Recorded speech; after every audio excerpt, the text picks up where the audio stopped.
Kylia, why are you putting our lives in danger? Well, Zalmo said we don't need Zalmo. I've told you this. We only need ourselves. But if we leave Zalmo, we have to leave the city. And my friends, your friends, who are trying to go against what Zalmo wants and getting you in trouble with him. Zalmo would be very angry if we failed. And what do you think your precious friends would do in the face of Zalmo's wrath? They would run, we suppose. That's right. They're not here for you. They're using you. Who has given you many things? Who is always there with you? You have, Seychelles. We know we can trust you. That's right, my little one. You can. And we know you'll always be there with us. That's right. I will.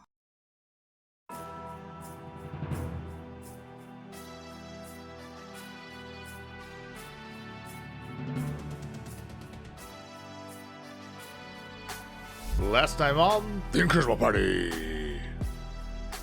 Finally visiting the Borlo orphanage, Hellcruck takes the lead as the party meets Granny Nanny, the caretaker of the children at Borlo's.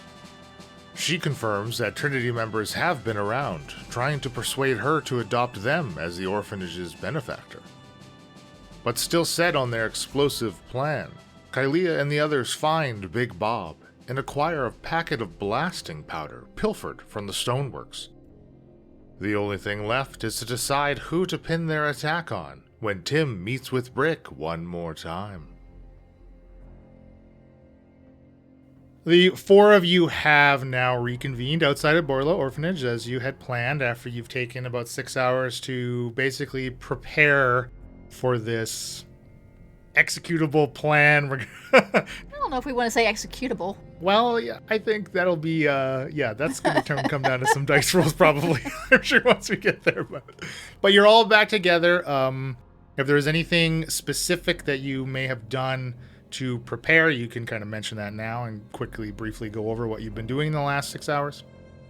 Rumpke, you did find Chip, and you were able to set up a nighttime rendezvous with Brick again to, as part of your first step of what you had previously discussed. Opal is going to use her infuse item. She has 2 infuse item abilities at 3rd level. She's going to imbue her own crossbow and Kylia's bow with repeating shot, which gives them +1 to attack and damage rolls, and creates magical ammunition. Ignores the loading property, that sort of thing. That wouldn't matter right now. And then I'm also going to go home and I'm going to steal my brother Jade's leather armor and take off my scale mail so that I can be more sneaky. Borrow. Yeah, sorry, borrow. Borrow. Okay. That's what I want to do.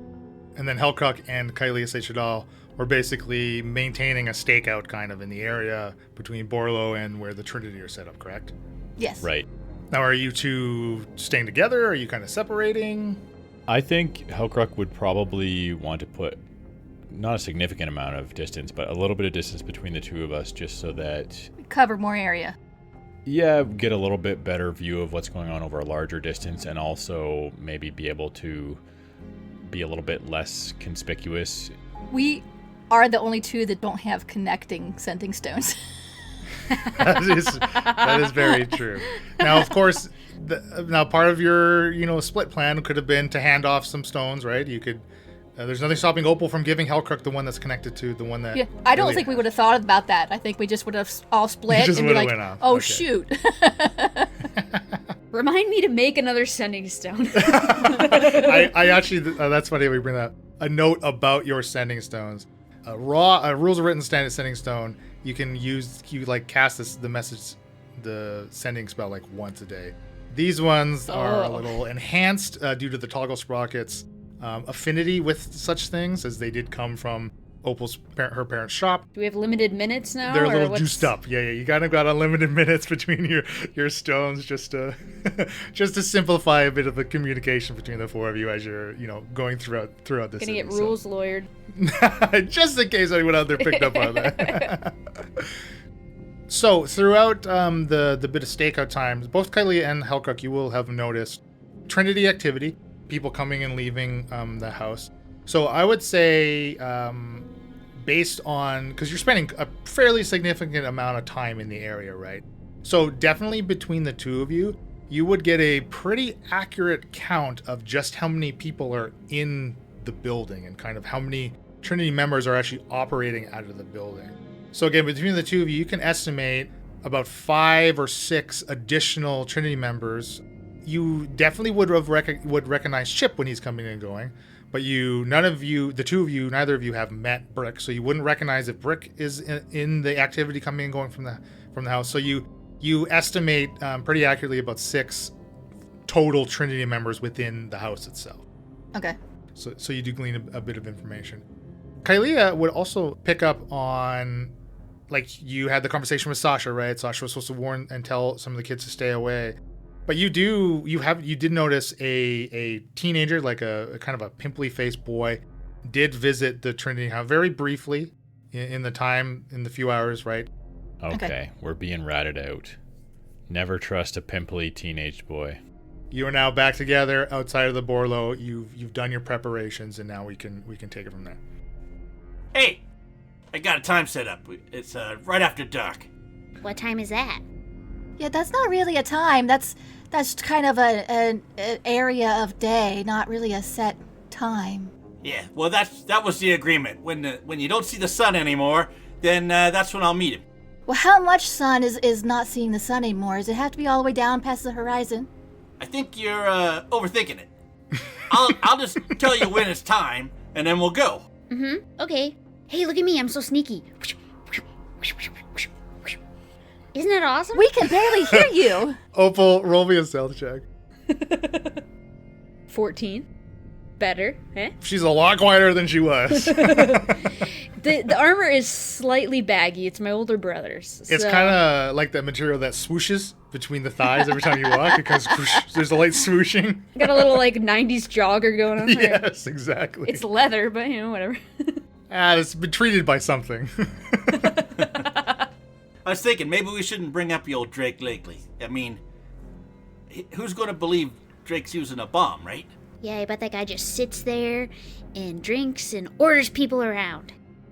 Yeah, it does. I agree. It probably doesn't really fit very well with how Drake would do it. And also, I mean, I gotta be honest, it makes me pretty nervous getting tangled up with the Lakelys.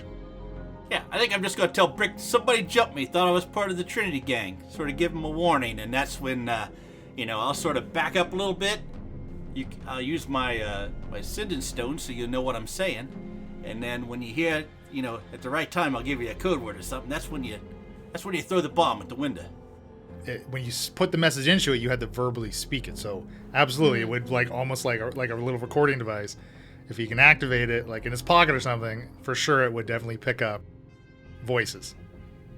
What will your code word be? Yeah, what was the code word again? Did we decide on one? I think I'll say something like, Peacock. I don't know, Brick. Popcorn.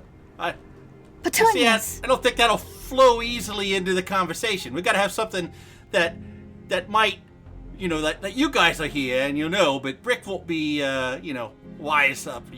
All of a sudden I yell Peacock. He might be a little inquisitive about that. You don't want it to be something that'll just come up in conversation. It has to be something a little unusual. Yeah, I'm open to suggestions. Manure. We gave some. Boobies. Yeah, okay, I'm open to good suggestions. Oh. Booger. Shoehorn.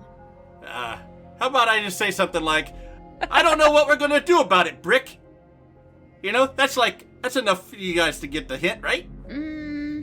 Hellcrook? What do you got? I don't. I think that works pretty well. Yeah, it sort of flows into the conversation. I don't think you'll be any the wiser. All right, since Hellcrook's the only one that's going to hear me, you guys can come up with anything you want. And, Hellcrook, you just do what I told you. What if you, say, Did you fart? That's a great idea. Yeah. You just ask him if he farts. Yeah, we'll go with that. I look at Hellcruck, shake my head. No. Hellcruck kind of taps his temple and grins. I don't feel like you agreed on. Let's hope this works. All right. Sound like a plan? As long as Hellcruck knows. Oh, yeah. No. We got a plan. I sort of look. Is there a lot of people around where we are right now? No, as approaching night, the streets are starting to thin out. Now, you're like 2 blocks basically southeast, right, of where the Trinity is holed up.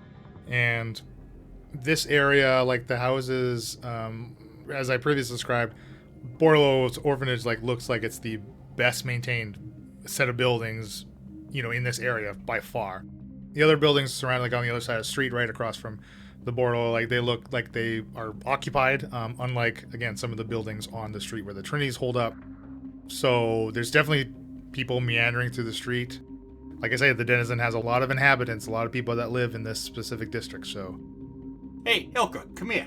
And I sort of pull him over. You go, punch me in the face, right in the kiss. I gotta make this look good. Punch you?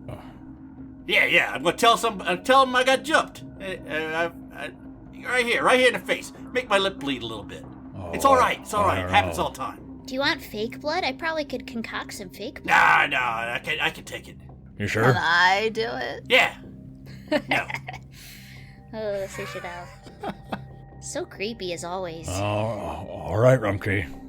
Opal, so silly as always. Here goes. 1, 2.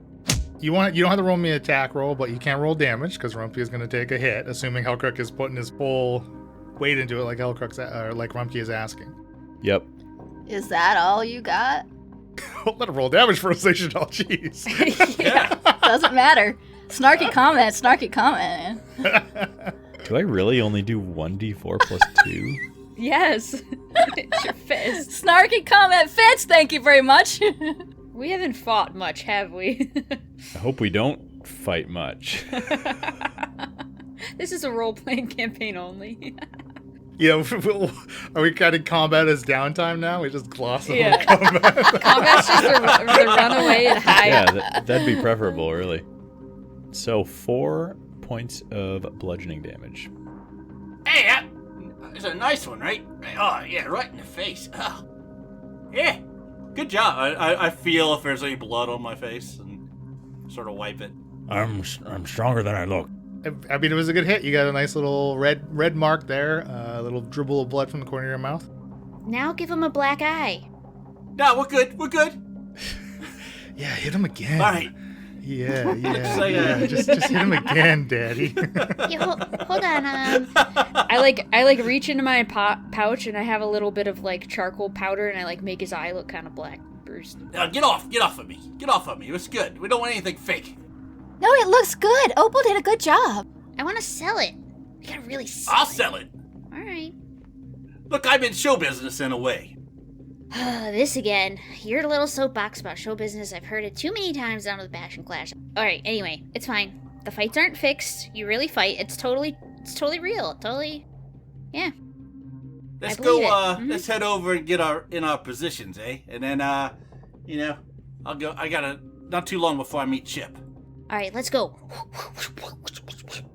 I ninja Hey, away. you guys know how to blow this thing up? You know how to use this thing? I'm pointing at the bomb. Not my problem. I mean, you gotta light it, right? I gotta light it. Somebody's gotta light it. Yes, you will need some type of ignition source, and like I said, it's just a little pouch cinched up tight with a wick poking out of the top of it. So you just have to light it and huck it. So yes, you will need some type of flame, something to ignite it. Opal, you go with Hellcruck. You can light the bag and he can throw it. We'll stay outside and watch. Can I just firebolt it from a distance, midair? That seems risky. That'd be too obvious, so we want to be sneaky. I want to throw this from the shadows, and hopefully nobody will see where we are, where it's coming from.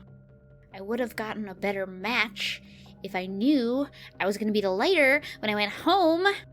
You guys go figure out where you're gonna stand, and remember, when I say I don't know, Brick. Something to that effect. I don't know what we're going to do about it, Brick. Maybe not word for word, but close enough. That's the signal. Oh, man. Okay. You better not say it on accident. This'll be easy. Just throw it through the window. What could go wrong? Exactly. As you're approaching the Trinity building, so the street in which the Trinity HQ is on, as you approach, like it's clear there are no lights. There's no like street lanterns, like the one you're currently walking on, and you're kind of approaching basically the corner before you kind of turn onto it. At which point you can kind of decide to split up before you're in view of the home if you'd like. But even before you get to that point, you can hear like muffled music, like kind of echoing through the tightly packed buildings. You hear like the hammering of drums and like guitar chords that seem to like hum and buzz. Oh, they're having a party, man. And you see a door flings open at the front of a building, like two buildings ahead of you, at the right of the corner. This kind of middle-aged looking woman with long red hair steps out onto the stoop, kind of huffing. She's holding a lantern. She storms out, slamming the door behind her, and just turns the corner. And you just see like the fading of her light right as she's continuing down the street in which the Trinity headquarters is situated. Some kind of party going on around here or something? I can't tell. Where am I? Blending in the shadows. I couldn't hear you anyway. The music's pretty loud. Oh, yeah. Better to sneak with. That's true, yeah. Maybe it'll provide a little bit of cover so we can, Hopefully we can hear his catchphrase. The I don't know, Brick.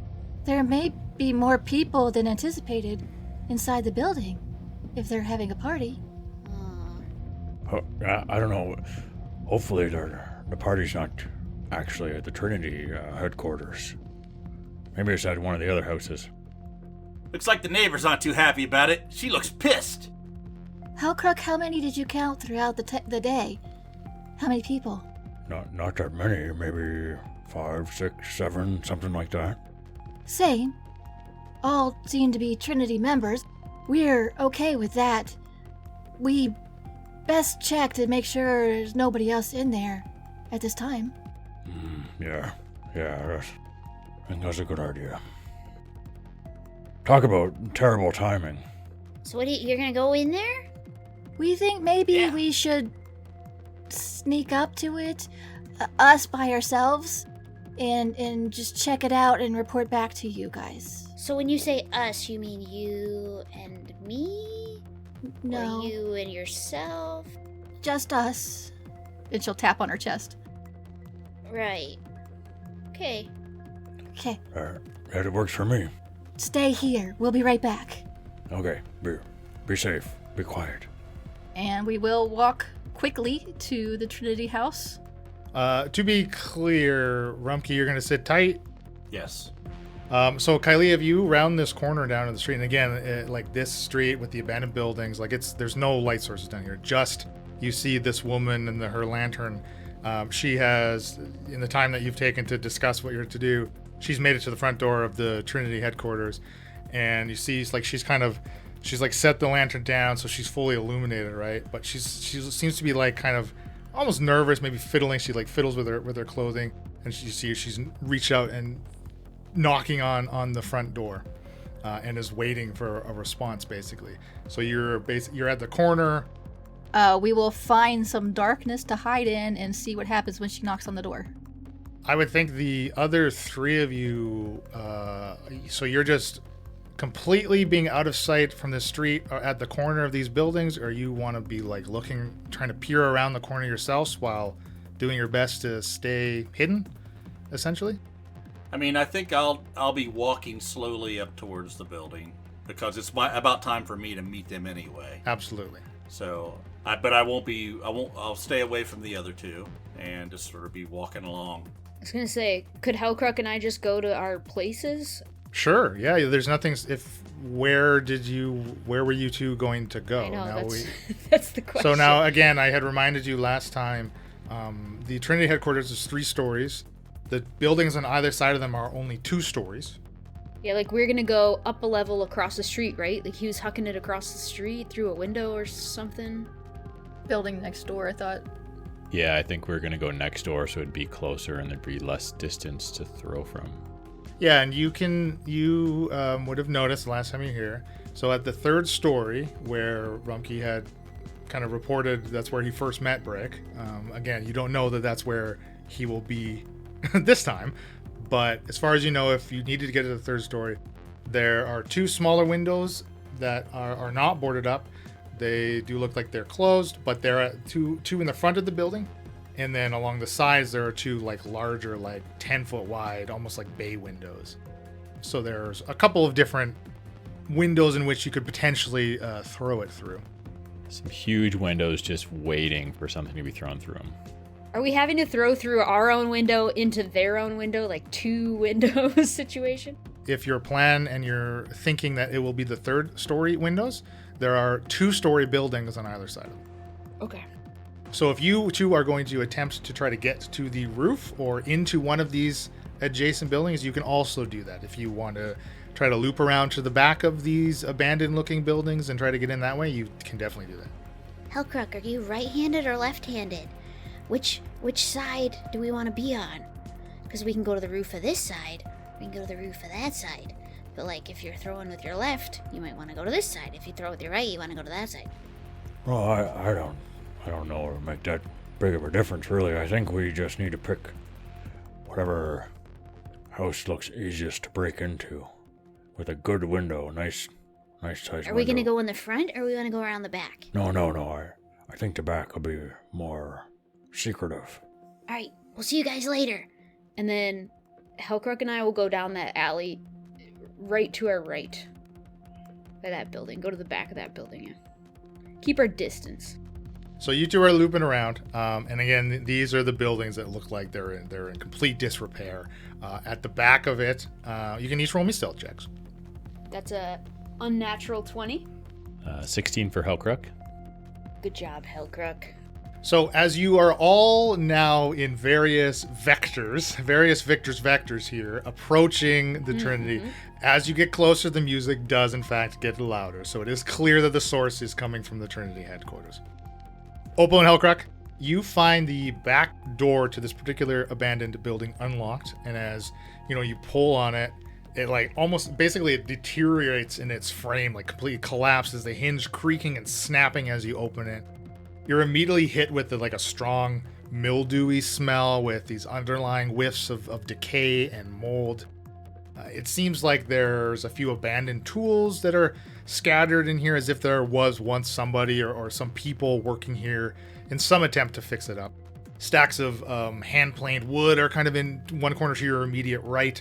There's a rusted and pitted axe coated in cobwebs leaning up against it, and there's just a thick layer of dust on the floor, on everything. Oh, this place has great bones. I could see myself living here if it wasn't right next to the Trinity gang. Oh, I've been looking for a place to call my own. Right, Hellcrook? Look at this. It's got wood, it's got tools. Comes with the dust? Or, the dust is reassuring. I mean, it looks like nobody's been here in a long time. It's just perfect. One day I'll get some, place like this for myself. And so you're in kind of a large open room, about 25 by 35. Immediately to your left is a wall with what looks like another room, door closed. 2 more rooms at the front of the house, and then a set of stairs leading to the second story. So heading to the second story. Yeah, do the stairs look reliable? They do look like you can navigate them. Obviously the door falling off is making a lot of noise, but there's even more noise coming from next door. Okay. So I think you could safely, even if something kind of maybe crash or knocks over, there's a lot of ambient interference coming from the Trinity HQ that's going to mask a lot of your movements as you move up to the second story. So you do want to try to get to the roof itself, then, is the goal? I think so, yeah. Hellcrook's going to, while we pass by this door to the room on our left here, he'll just creak it open a little bit to take a little peek inside. Basically, I want to clear this first. Even though it seems like it's abandoned, I want to kind of make sure. That is a good idea. And you basically find these 3 bedrooms, 2 of which actually do have beds, like the source of like the mold and the mildewy smells from the rotting sheets and mattresses and stuff. The third room looks like it's more of like a storehouse or a pantry. Again, just kind of rotting, discarded remnants of food, basically composted, essentially. All right, Hellcrook, let's go. To the roof. Yeah, the coast is clear. Let's be careful with these stairs. Yeah, Not sure how long it's been since they've held any weight.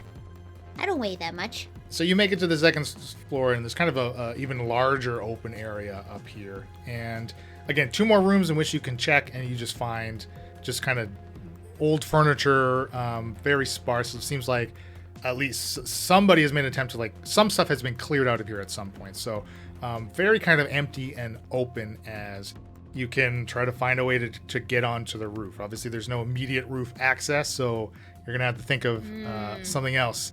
But let's go back to Rumpke, who, while you've done this, is basically approaching the front of the Trinity headquarters. And again, the music is getting louder, and Rumpke, as you approach, and Kylea, you're kind of off, hiding in the shadows, just kind of making sure you're taking everything in, right? You're just observing, correct?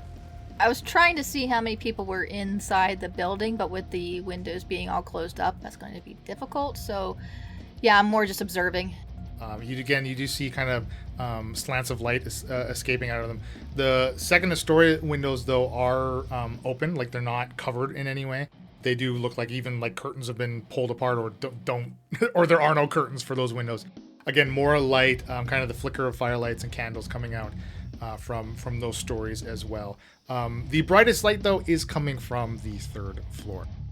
Now, Rumpke and Kylea, you see the front door to the Trinity headquarters finally open in response to this woman's knocking. And again, like as the door opens, like the music just louder, right? As now it's broken the seal on the house, essentially. And you can't quite hear the exchange, but you can see it's Chip that's opened the door and answered. And Rumpke, you're like 20 feet away, right? You're like right on your approach. And you can see the woman like start to get animated, and Rumpke, as you're approaching, can finally make out the conversation. And she's just saying, "Every night you've been so loud," and she's like trying to make herself heard, but clearly annoyed, but still trying to remain calm and not get, overbearing. And Chip is just like shaking his head at her, laughing. And you see he just sends her away, basically, shoos her, just go back to your house, lady, get out of here. And he kind of like gives her a lantern a kick, kind of takes her from the shoulders, gives her like a spin, and puts his foot on her ass and kicks her down these 5-foot steps as you've now made it to the front door, Rumpke. I sort of hold my disgust back on my face and just sort of look at her and, wave my hand. Yeah, better you just go back home. Hey, Chip! Hey! Come on in, Tim. We've been expecting you. What's that? Come on in! Oh, okay! Yeah, hell of a party here. Oh, it's great. Look, Brick's upstairs. We're all gathered up on the top floor. All right, let's go. Kylie, are you also approaching, trying to get closer to hear what's being said? No, I think we're going to hang back. Okay, so this conversation is kind of drowned out by the music from the distance in which you are. And this woman has like picked herself up. She's like dusting dirt off, and now she's really angry. She grabs the lantern and she just stalks off. Again, the street is like pitch black, other than this light source and the light from the house. So, Kylea, there's plenty of shadows for which you to lurk in out here. And she kind of storms back the way she came, like to the corner, right, kind of out of sight. So Chip leads you to this house again, Rumpke. And like the house is grimy. Like all these houses are all just like filthy, right? Haven't been cleaned. Not even with the Trinity here. They clearly have no worry about cleaning up any of the muck or filth that's coating the floor of this house. But he leads you through again, and there's still like a dwindling fire. It looks like it's burning really low, almost as if it's like completely out of fuel or nearly out of fuel. Still from the back of the house, an area which you can't really see on either side of this big staircase, right? But he takes you up to the second story where the moldy couches were, that they're now empty. There's no one sitting on them, as is that table that was cluttered with weaponry. There was a Trinity member there, like sharpening and maintaining weapons when you were first here. He of course pulls down the trap door to the attic, pulling down that ladder. And again, like as soon as he does, like you can clearly hear the music. It's no longer muffled now. The music is coming from the attic very clearly.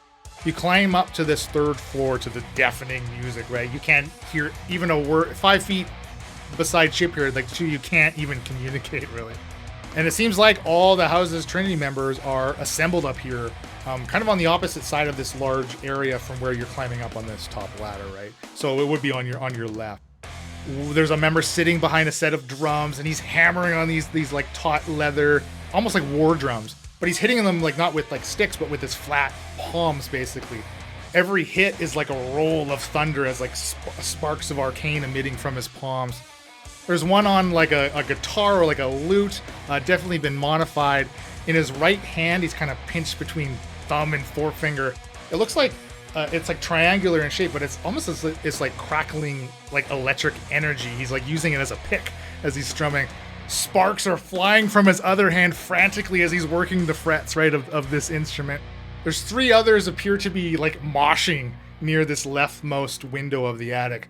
So they're actually on the opposite side of the house that Hellcruck and Opal, again, not that either of you would know, but that they're on the opposite side of it from where Hellcruck and Opal have chosen the building they've chosen. But they're like jumping up and down. They're throwing elbows and slamming into. They got mugs of ale in each of their hands, spilling everywhere, right, as they're hooting and hollering. You see a pimple-faced teenage boy is sitting on a chair in front of this small table that has a bunch of like vials and ink, vials of ink and needles atop it. And you know, this kid kind of turns as you and Chip come up, and his eyes kind of go wide when he sees you, Rumpke. And as soon as Brick notices you, he's at the foot of his bed, kind of in front of this chest. And when he notices the two of you arrival, he kind of puts a hand up to the musicians, immediately stopping the music and the moshing. And like everyone just goes still. Tim, come on in. You're just in time for Ralphie here to get his ink. All right, this sounds like a hell of a party you guys got going on here. Hey, we do initiations big. And you see he's like rooting around in the chest, the lid's kind of flung open. And he's shifting around a few items before he kind of fishes out a little like coin bag. And he like clearly has coins in it, right? He steps to his desk when he was sitting at when you had first met him. And you see he kind of scratches something out on a piece of paper on this desk.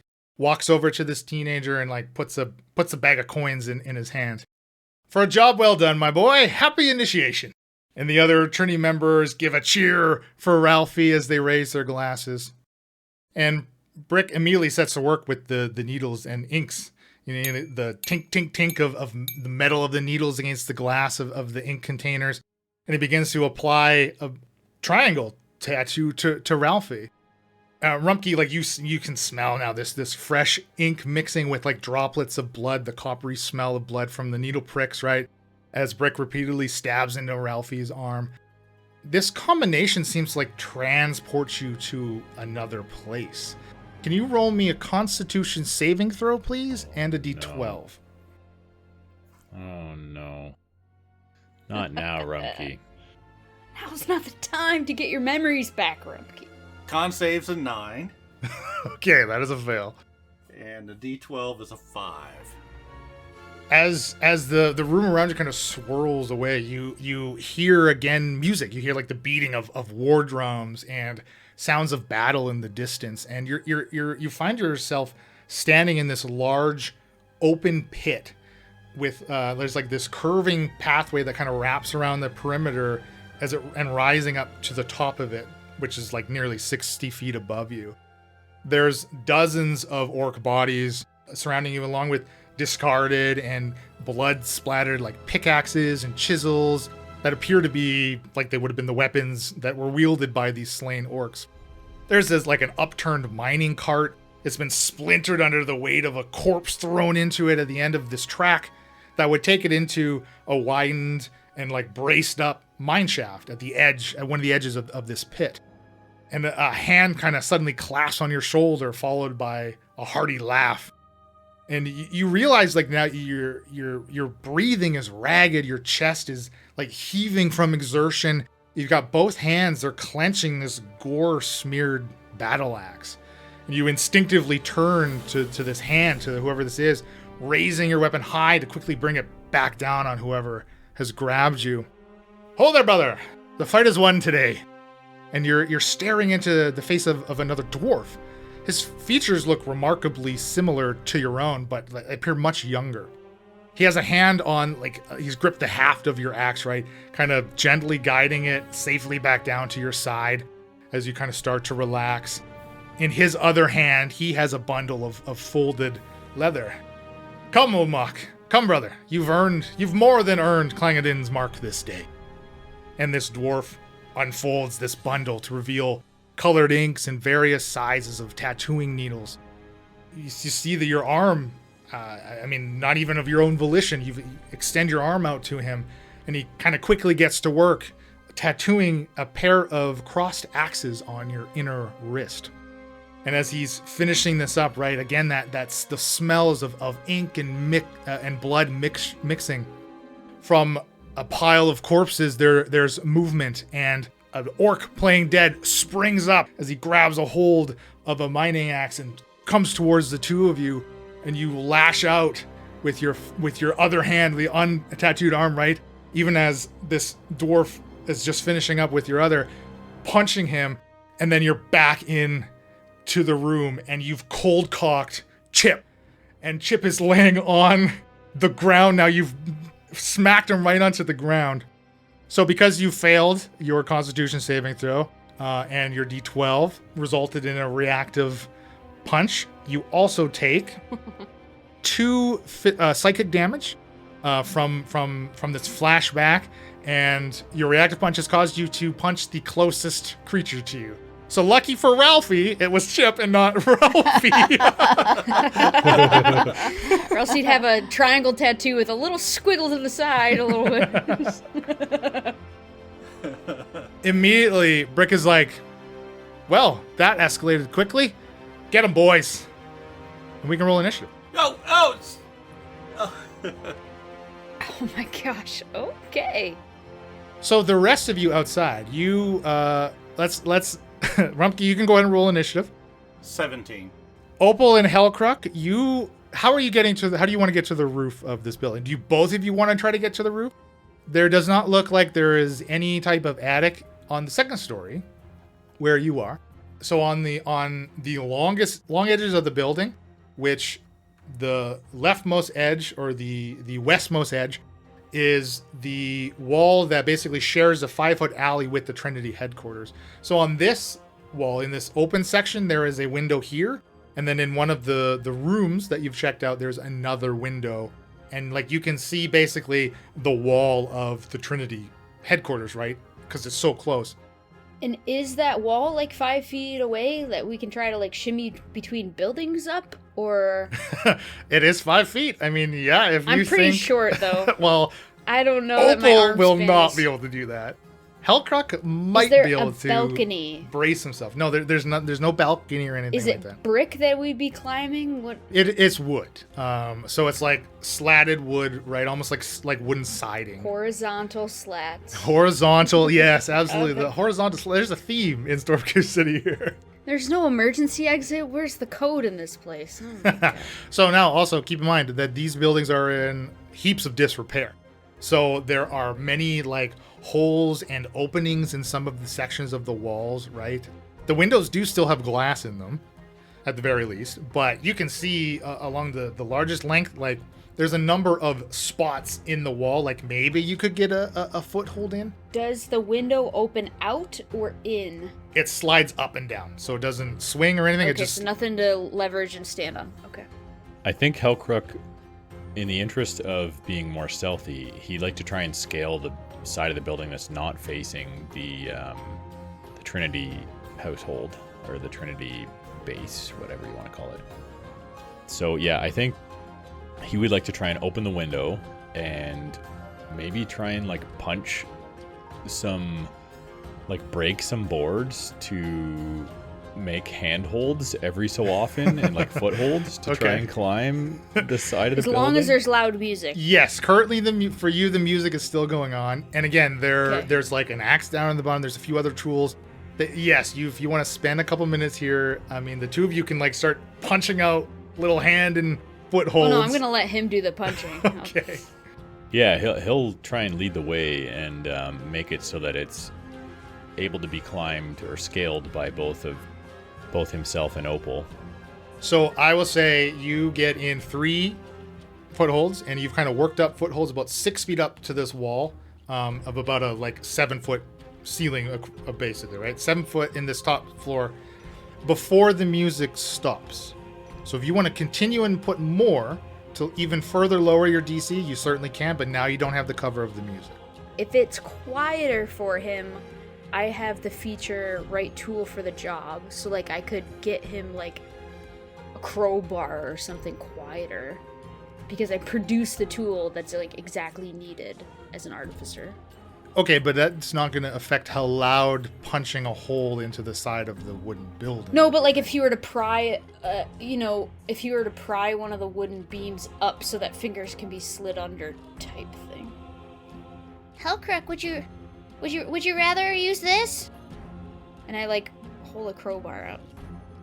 Yeah, I mean, that's probably better. Sure. Just break a few boards off. Save my fists. Yeah, like they're non-magical, but the tools vanish, when I use the feature again. So we have a crowbar for right now. All right, then, Hellcrook, why don't you give me a sleight of hand? Then I'll give that to you with advantage because of Opal's assistance. Wow, what are the odds? Don't tell me the odds. 2 18s for a total of dirty 20. So the where the roof meets the side of this building, there's no overhang of the roof. So it's actually quite easy to get your hand up and around over on top of it. And with Opal's aid and the previous holes with the cover of music, you've created enough foot and hand holds where your DC is now going to be 5, even for both of you, if both of you want to try to climb up there. I think Hellcrook would try and go first, and then he's going to lay on the roof and hang over to try and reach down and help Opal if needed, if she struggles. Okay. All right, so you give me an acrobatics or athletics. I'll let you decide. DC 5, I rolled a 5. That's a 7. Yeah. I rolled a 5. 14. Okay, so Hellcrook, you easily get up there. You can lean over, and Opal seems to be fine on her own, though, but you're ready to grab her in case she slips. And the two of you now have gotten up on this second story, and you can just see into the window of this third story now. You see Rumkey cold cock Chip, basically, and you see Chip, go down below the edge of this window in which you can see. Kylia, you're out in the street. You've seen Rumkey go in. The music is still going. You know the direction in which Opal and Hellcrook have gone into which building they're trying. What are you going to be doing down here? Just looking to make sure nobody else is coming in and seeing if anybody comes out and waiting for a signal of some kind to act on something. If anybody appears to be walking towards the building, I'll try and divert them or intercede somehow. Intercept. When I see Rumpke punch, I would like to Sending Stone to Kylia. Okay, so Kylie, you're in the street. The music has stopped. And very shortly after, less than a minute after, you get a message from Opal. Rumpke just punched someone. We made it to the roof and he's just... I don't know, I think there's gonna be a fight. We're not even gonna get to throw this bomb. Throw it anyway. Seychelles responds. All right. Now we can all roll initiative. Let's all get in on the fun. I would like to light this bomb and toss it to break the fight up. Get the bomb out.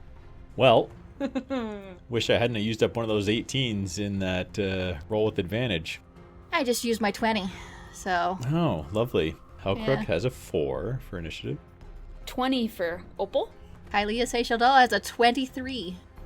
Well, son of a gun. Frickin'... Listen, I'm gonna light this bomb. You better Rumpke. be able to throw it, because otherwise you're gonna be holding it. Top of the order is Kylia. Actually, Seychelles taking her turn. Can I see inside the third story window? Not from where you are, no. So I would have to back up. There isn't a vantage point in which you would be able to clearly see into the third story windows. And that is simply because basically on the other side of the street, there's more houses, right? So this street is 20 feet wide, maybe, right? Too narrow? Yeah, it is just far too narrow. So I'm standing there and I can see the front of the building, but I can't see anything in the 3rd floor. And Opal just told me that Rumkey punched somebody and the music stopped. There's gonna be a fight, yep. Do you want to try to stealth into the front door? I mean, Seychelles Doll told her to throw the bomb anyway, so I don't think I want to go into the building just in case she actually does throw the bomb. Seems like a bad idea. On the other hand, we've seen Rumkey do this before? Have a flashback? Yeah, probably a couple times, but the last time he kind of blacked out was like on Founders Day when the bombs were exploding. You witnessed he had some type of episode then. Now he passed his Constitution saving throw, so he didn't result in any negative effect then. But he clearly like blank-faced. Literally, he like lost time. Right? He doesn't necessarily always like swing out and punch someone though, right? Like I don't know that we could definitively conclude that that's what happened. So, but Kylea could possibly be thinking that Rumkey is dazed and confused and doesn't know what's going on. So if Opal does throw the bomb, he won't know to get out of the way. I'll throw that to John, and so John can decide just how much of this affliction, for lack of a better term, that Rumkey may have shared. I think for sure Rumkey would have shared something with Hellcruck, but the rest of you, I'll leave that up to John. Definitely Hellcruck knows, and I also will have spoken about how I beat the hell out of a guy, which got me kicked out of the guild. So you're all aware that I have had situations where I've lost my cool. Hellcruck and Opal are both of the mind of like throwing this to scare people, not to actually kill or hurt them. Yeah, I'll just aim for Rumkey's feet and No. Scare the shit out of him. Then Kylea is going to stay where she is and hold my action. Right, I'm going to hold my action until I see somebody in the window or see something to do. Essentially, ready with your bow in case you see a Trinity member in line of sight, essentially.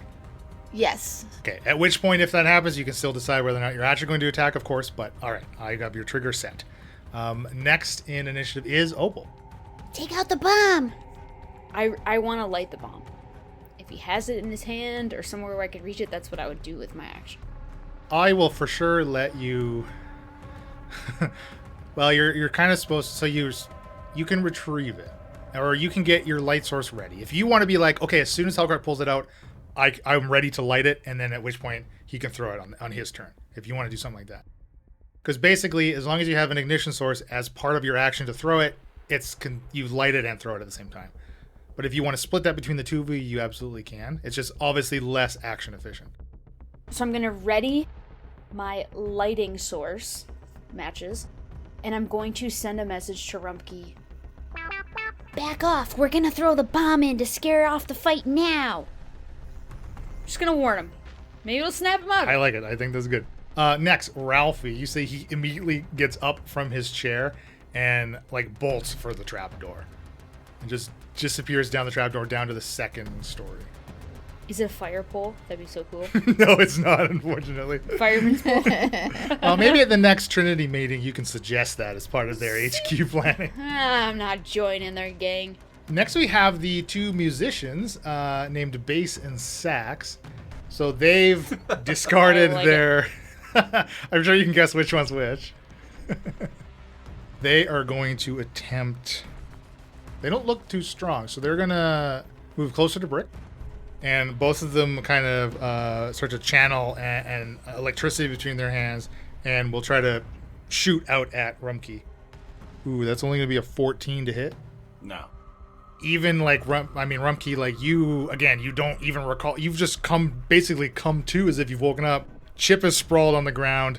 Your hand is in a fist, right? Clearly red and battered up from talking. And then you are coming back into reality just soon enough to like dodge this bolt of lightning, the flash of which the other members of the party can see like flashing out of the windows of the 3rd story.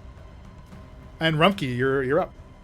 All right, so I'll sort of get my wits about me for a second, realizing what just happened. Look over, I see Chip on the ground. Is Chip like still conscious? Barely. He's like reeling. You see he's got a hand on his jaw. It's like dislocated. He's like trying to snap it back into place so he can speak. I'm gonna turn around. I'm gonna sort of look at Chip and, oh, sorry, Chip. I didn't mean to. I didn't mean to do it. Something came over me. I don't like being touched. You touched me on the back, and I just reacted. I'm sorry, Chip. And I hold my hand up to Brick. No, there's no reason to escalate this. It's just a misunderstanding. And Brick will point to the now empty chair. Have a seat. Yeah. No problem. Sorry, Brick. Chip, and try to help Chip up. Okay, yeah, Hold Chip. my hand out. Chip will take your hand, but you see, like, as you're helping him, he still has like a hand on the hilt of a dagger in his belt. I sort of pull him up and go over and sit down in the chair with my hand sort of off to the side. It's cool. Sorry, Chip. Really. Next is Brick, who he begins to kind of rummage into the chest, still at his feet, pulls out a coil of rope, and just throws it over to Chip, who is next in initiative. And you see Chip, Trix, Yuli, and Buggle, some of the other members, the three moshers, they all approach you in the chair, and they all surround you. You see Buggle starts to come up to you. He's like tentative, but you have your hands up, right? He starts patting you down. A quick pat down, obviously, because we're still in like 6-second rounds. And he just kind of calls it Brick. Yeah, he's got nothing, no bomb on him or nothing. And then Brick kind of nods to Chip, and Chip will start to Specifically saying tying bomb. you to the chair, which you can resist if you want. There's no reason for this. I will try to resist a little bit. There's no reason for this. I came here to give you some information. I want to be one of you guys. Can I do some kind of persuasion?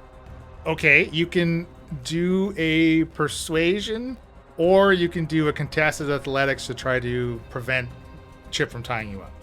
I'm going to do the persuasion. Okay. Let's hope. 14. All right. Is that enough? Pretty decent for a level 3. Rumpke and Chip, you've got a bit of a thing going on. You have a camaraderie going. You see Chip hesitates, and Brick kind of barks out to him, tie him, and Brick will try to do his own contested persuasion. Oh, Brick, what a jerk. That is a 13 on the die, and he has -4 charisma. no charisma. So your Yes. persuasion beats him, and Chip pauses for this round at least, and does not restrain you to this chair.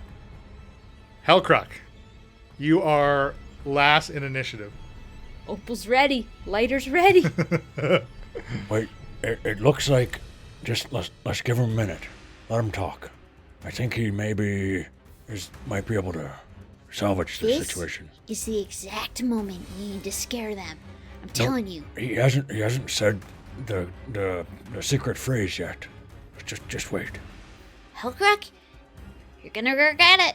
You're gonna regret it. What was that? I like That was whisper. your inner Granny Nanny there. Yeah, are you Opal or Granny Nanny? What's going on here? Hellcrack, you're gonna regret it. You're gonna regret it. No, And I light the match. I hope you have more than one match. Just give him a minute. And I just stare him down. I trust Rumkey. Just let him work. And then I guess with the other thing, I'll just up to Kylie and be like, Well, it's not your turn. It's not your turn. Using the sending stone is your action. It does take your action.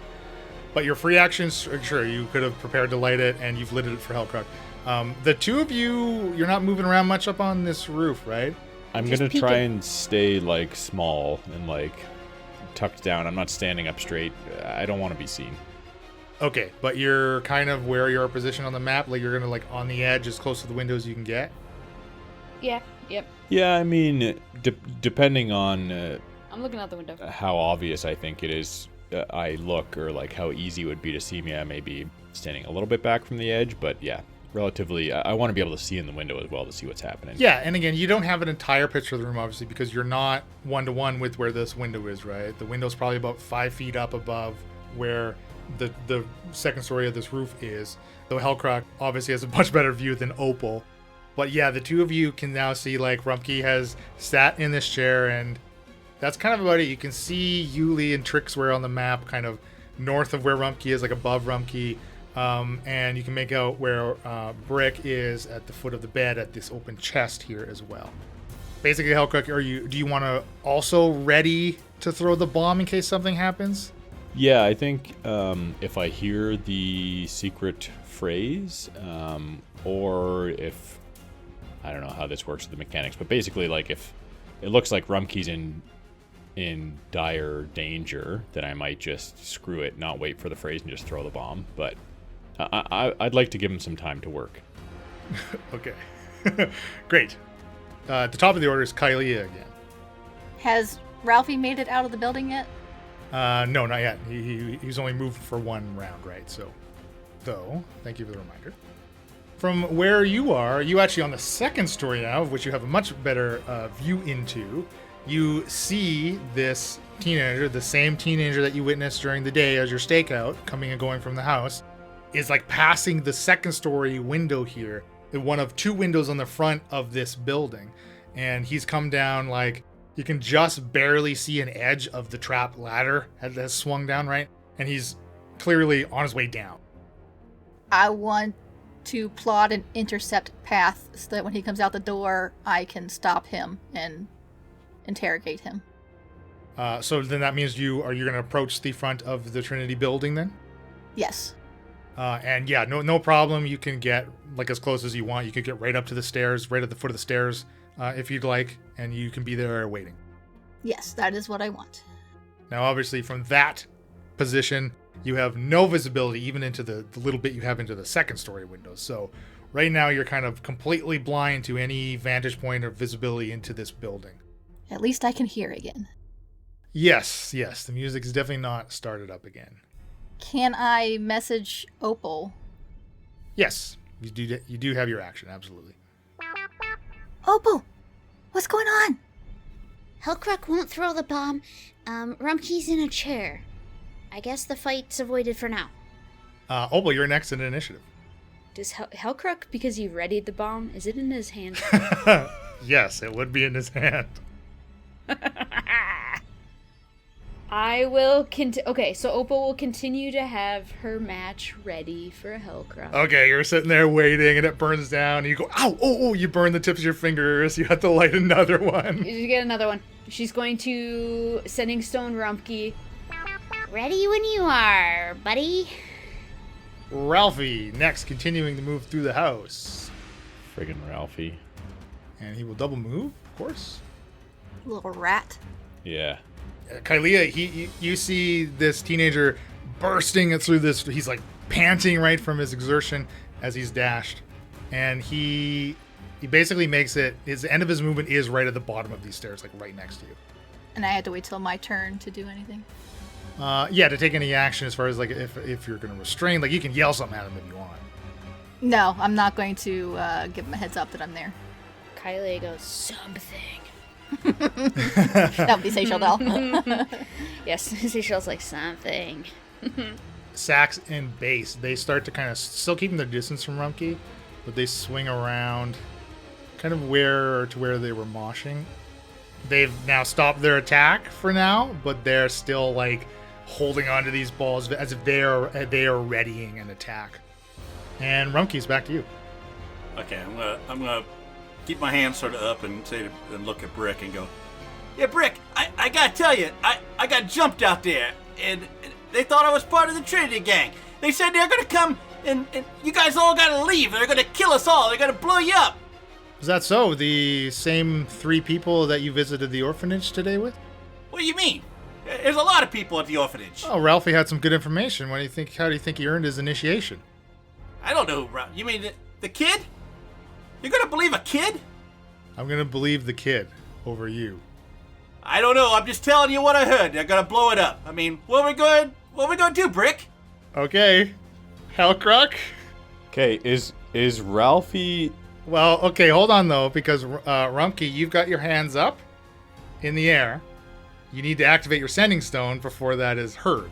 Oh shit, you're right. So, are you gonna go for your sending stone? Okay, yeah. So I will. I don't have to actually take it out of my pocket, right? You just have to be. You have to be touching it, yeah. So I'll have my hands out and I'll go. I'm just telling you. And I'll put my hands down my pocket and go, and sort of, you know how you sort of pull your when you have your hands in your pocket, you're going, I don't know. Yeah. And you sort of pull out. That's what I'll have that look. I'll go, what are we going to do, Brick? And touch the sending stick. Bop. As you put your hands down, like as if you, again, like it's, okay, why don't you roll me a deception then? Is Ralphie near a window on our side of the building? From your vantage point, you do not know where Ralphie is. Because I would like to aim for Ralphie's head. Rumpke rolled a 12. Base and Sax are going to roll an insight, contested. They also rolled a 12. Tie goes to the Rumpke. In this case, the Rumpke is Sax and Base, because Rumpke needed to beat their insight. So, Rumpke, you've reached down. Bada bop, Hellcrook, you hear the key phrase. At the same time, Sax and Base let go of their prepared attack as Rumpke looks like he's reaching for something. Ooh, that's going to be a 22 to hit, Rumpke. Ooh. Oh, yeah. So you're going to take 4 lightning damage as it just blasts into your chest. Like your chair, you rock back on the back legs of your chair before it settles again. Hellcrook and Opal, you're prepared. What do you do, Hellcrook? You can use your you both can use your reaction to light and throw if you want. Yep, it's go time, baby. Oh yeah, baby. Let's go. So, from my vantage point, it seems like I have a somewhat of a line on Brick. I'm aiming for Brick if at all possible through this window on I like it. The house. I'm gonna hold the bomb out, light it on Opal's match, and reel back and huck it as hard as I can through that window and right towards Brick. All right, and you arch back. Okay, I will get you to make me an attack because you got to get it through the glass. So go ahead and do that. It's going to be a real low AC for this glass, right? It's only going to be AC 10. I will give you your proficiency because of your monkhood as well. This is okay. 11. Okay. You see, Wow. it's like if you could slow-mo it, it's like it hits the glass and then starts to conform against it as if it's not going to break, and then it shatters and sails in, landing right at Brick's feet. Brick needs to make a dexterity saving throw. It's set DC of 13. He gets a 7. So, Hellcrook, you can roll me 2d4 bludgeoning and 2d4 fire on this failed save. I got just the dice for that. Oh yeah. New dice hype. 11.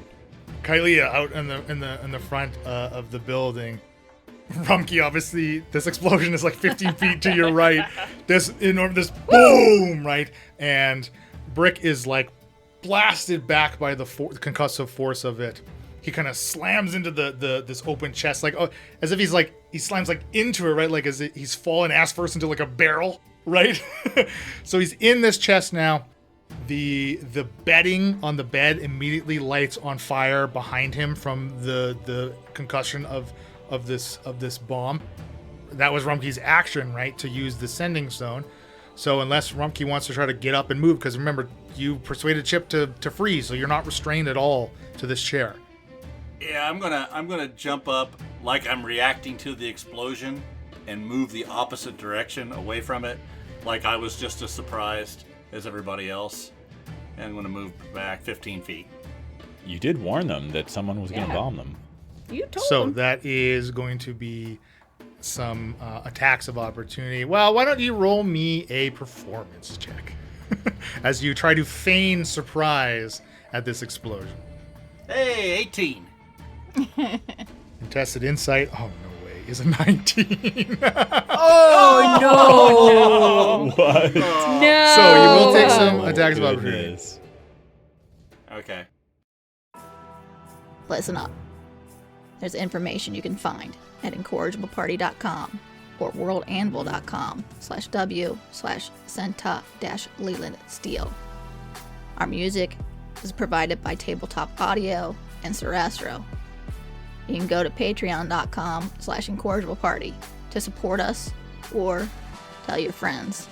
Rate and review us. Give us 5 stars. It's the least you can do. Also, Join our Discord. Talk to us. Tell us how great we are. That's all. Yeah. Happy adventuring or something.